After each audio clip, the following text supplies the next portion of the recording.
Super Sonic, everyone's favorite all-powerful chili dog-loving beast slayer. Sometimes he's necessary to stopping a world-ending threat, and other times Sonic can do it without the boost, and only uses it for fun after the fact. Today, we're gonna look at Super Sonic's role in every mainline Sonic the Hedgehog game, and rank him from worthless to elite. Sonic's first time going Super wasn't until Sonic 2, and here, once you collect all 7 Chaos Emeralds from the bonus stages, you can activate Super Sonic form in any level once you collect 50 rings and jump. When Super, he's got faster acceleration, a higher jump, and complete invincibility, with the only real trade-off being his ring count depleting, and if it hits 0, he's back to normal. You can beat the entire game without going Super once, but you can also collect the Emeralds pretty quickly and get to use them for a large portion of the game. It really depends on how much the player wants him. Since he's not necessary though, it can't be a very high placement, but feeling this overpowered and being available for a large chunk of the game gives him a respectable spot and optional but effective. This game opens with Sonic being fully super and gliding his way onto Angel Island, until Knuckles pops up out of nowhere, deals damage to Super Sonic, which is new, and steals the emeralds for himself. You collect him the same way as last time, so he's available as soon as you want him to be, but new here is that he's a mandatory part of the story. Once you reach the Doomsday Zone, Sonic automatically upgrades to Super Sonic, and is needed to stop an Eggman Robo from escaping with the Master Emerald. He of course wins, gets the Emerald, and reverts to regular Sonic to return the Master Emerald to its rightful place. It's also worth mentioning that there's an additional overpowered Sonic form called Hyper Sonic, and he's a little stronger than Super Sonic, being able to breathe underwater and jump a bit higher, but it's nothing crazy. Still, it's his all-time strongest form and the only time we see it, so I feel like there should be a little extra credit, and I'd honestly be willing to go elite with this one. He plays a vital role in the climax and is usable throughout the entire game. Doesn't get much better than that.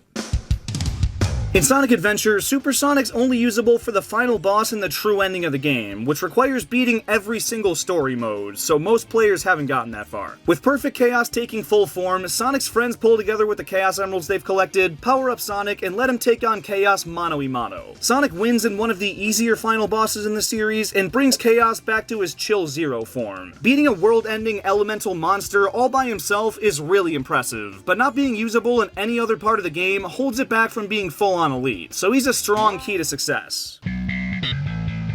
Like the first adventure, Adventure 2 only features Super Sonic in the last story, and there he goes Super Saiyan alongside Shadow, which is the first time he shares the Super Spotlight with anyone, and it makes for a super badass moment. Them flying through outer space, taking turns landing blows on the giant lizard ultimate life form thing is such a cinematic and peak Sonic moment. And in the aftermath, with Sonic being strong enough to teleport back onto the Ark and Shadow not being able to do so, seemingly falling to his death, it paints Sonic as the stronger hedgehog, even if he just learned about Chaos Control a couple of days ago. It's an incredibly elite moment, but since he splits the workload with another golden quilled hedgehog, he's doing less work than usual. Definitely strong power of friendship vibes.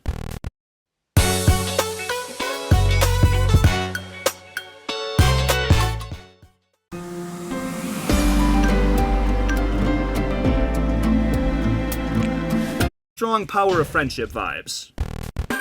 Just like the last couple games, Super Sonic's reserved for the final boss here, and this time he's back to a one-man wrecking crew. Now, it's not as intimidating of a villain as Perfect Chaos or the planet-destroying Eclipse Cannon, but it's a Transformer-looking Eggman Robo, and the fight takes place on the moon to up the stakes a little. This is the true ending, and he's the key to stopping Eggman, so he'll fit well there. He's not seen here unless you beat the game as all the other characters, which is asking a lot, but when you finally do, it's another fight up in space against an Eggman robot, and it's maybe a little harder than that first one, but still more than manageable. After he wins, he tracks down the falling capsule containing Vanilla, breaks her free, and in doing so, loses super form and does the remainder of the rescue as regular old Sonic. Again, there are multiple endings, and some don't require Super Sonic, but he's a vital part of the true ending, so he'll get another key to success tier. Like these other modern era games, Super Sonic only shows up for the last story, after you complete the 4 main team playthroughs. Metal Overlord is one of the most menacing foes in the series. He scanned every single character over the course of the game to figure out how to defeat them, and the plan was honestly almost foolproof. Almost. He achieved exactly what he wanted, but since the Sonic crew had all the Chaos Emeralds, there was one tiny thing that Metal didn't account for. Even still, he needed the 11 other playable characters to contribute to the fight, including Tails and Knuckles for his phase, which waters down his contribution a little. He's the game changer, but the whole theme of this game is about teamwork, so friendship tier it is. This is basically the same case as the previous Advance games, but now Ultimate Jamurl is the big bad guy, and Sonic goes Super to stop him in the true ending. This time though, he's got Eggman helping him, and it's really cool to see the two working together, but that reliance on someone else to win the fight knocks him down a good bit, about the same as Heroes. Sonic and Blaze collect the Chaos and Soul Emeralds throughout the game, and use them to go God mode against the two Eggmen and take down the Egg Salamanders, saving both of their worlds. Like Adventure 2, Super Sonic's got a pal in Burning Blaze, and without her, the job couldn't have been finished, so he'll get credit where it's due as really useful, but benefiting a lot from a teammate. Sonic dies toward the end of the game. Mephiles just cooks him when he's not paying attention, and he only comes back to life because the rest of the heroes track down all the Chaos Emeralds and at least perform some weird ritual thing and kisses him. For whatever reason, that makes him go Super, and from there, he shares his power with both Shadow and Silver, and the three Super Hedgehogs take down Solaris in the past, present, and future. Now, the villain this time definitely needed three guys to take down, so I can't take too much credit away from him for that, but the fact that Sonic died and needed someone to manually make him Super does hinder the overall feel. With this one, teamwork makes the dream work for sure. This game's identical to the first Sonic Rush in terms of Super Sonic. Two Eggmen, help from Burning Blaze, and the power of friendship. Yeah.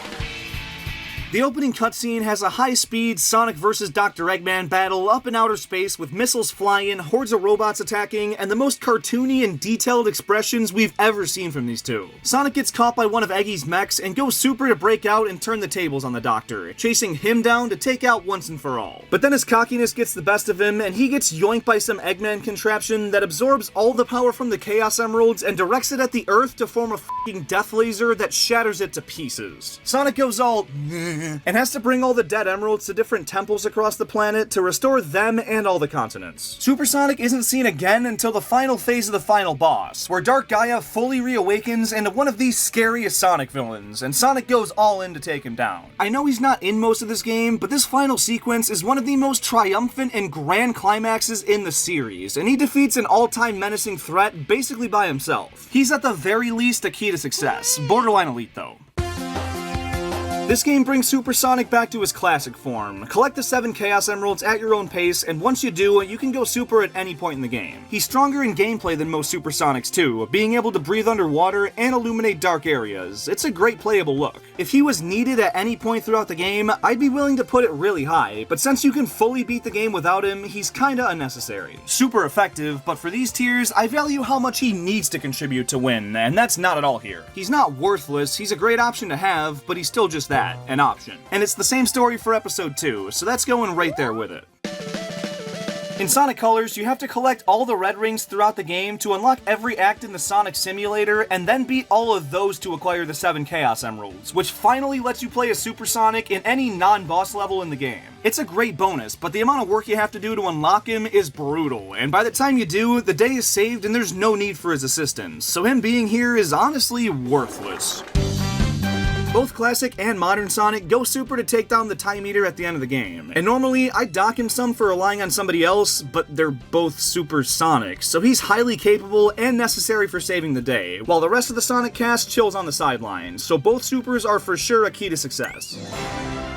This game basically does the Sonic Colors thing again. You have to 100% all the red rings to finally get the option to use Super Sonic in levels. I like that he's here, but he's completely unnecessary to anything plot-wise, and is a nice and easy worthless.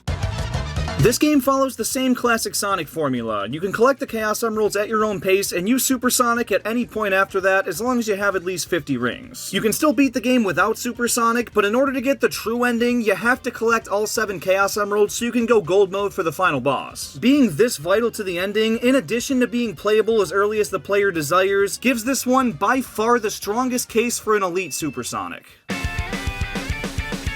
I hate Sonic Forces. It's a more serious plot, with Eggman winning and the fate of the world at stake, but the Chaos Emeralds don't play any role whatsoever, and they only added Super Sonic as DLC, so let's give Sonic Forces some more hate. This is worthless.